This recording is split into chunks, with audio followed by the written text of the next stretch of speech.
We're going to take a couple minutes here to talk about typography, or the font or the text that shows up on our web pages.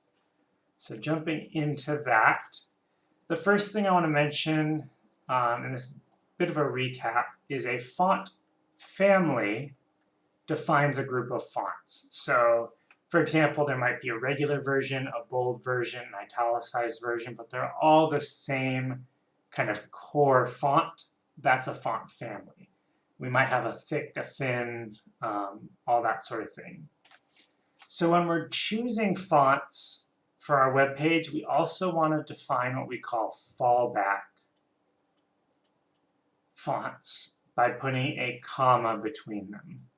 So if you want something to say, if you want your paragraph to be a specific font, you'll put your paragraph CSS selector, open our CSS declaration, and we're going to say font family, and then we're going to declare the value. So say you want it to be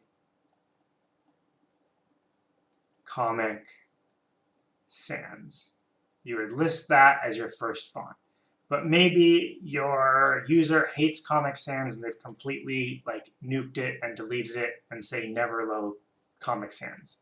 So you'll want to define a backup font. And so you might say, I don't know,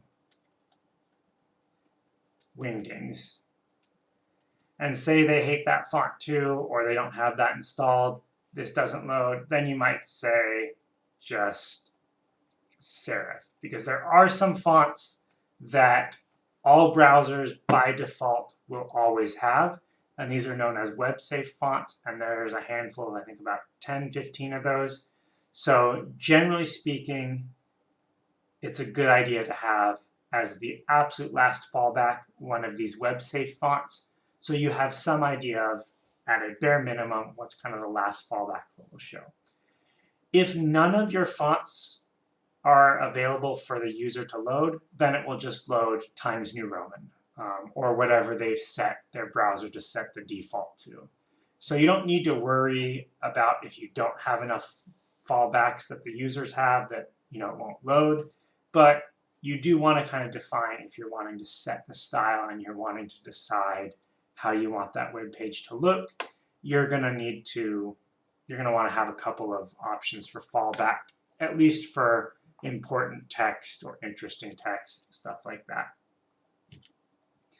Now, all of the rules that we can do, or some of the main rules, I should say, that we can do to change our fonts. We've talked about some of these before, but we have font weight, and that will change the thickness or the thinness of the font. You can think about like thin or bold. You'll have font style, and there's a couple styles here, so bold, italicized, etc.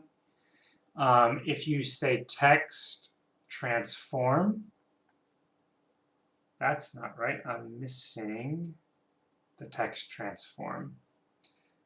Text transform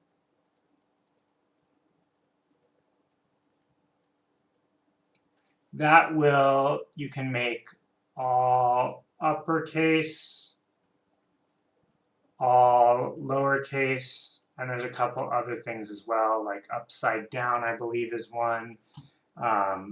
Backwards is another.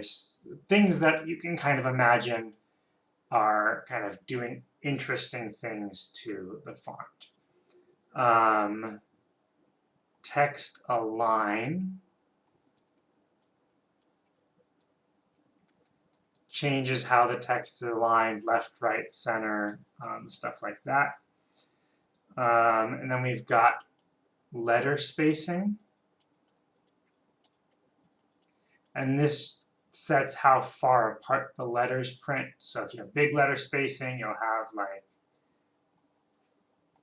wham, right? One word, but big spacing between them. Word spacing, understandably, once I've written that out, that should make sense that changes the space between words. And then line height. made some mess here with when I made these slides. So we're just going to change that. Line height sets how far apart lines are. So when you've got big line height, you'll have something like this. When you've got little line height, you'll have something like this, where they're much closer together. So those are some of the basic rules that we can use. Those are some of the properties we can change. You'll learn more about these in practice as you go through the exercises. The last thing I'll mention is that you can add external fonts. So say you've got a font that you really like, and you want to make sure your website shows that font. Or if you go to any website, really any modern website, you'll notice there's lots of different fonts on all these websites. And those aren't all fonts that your browser just by default has loaded.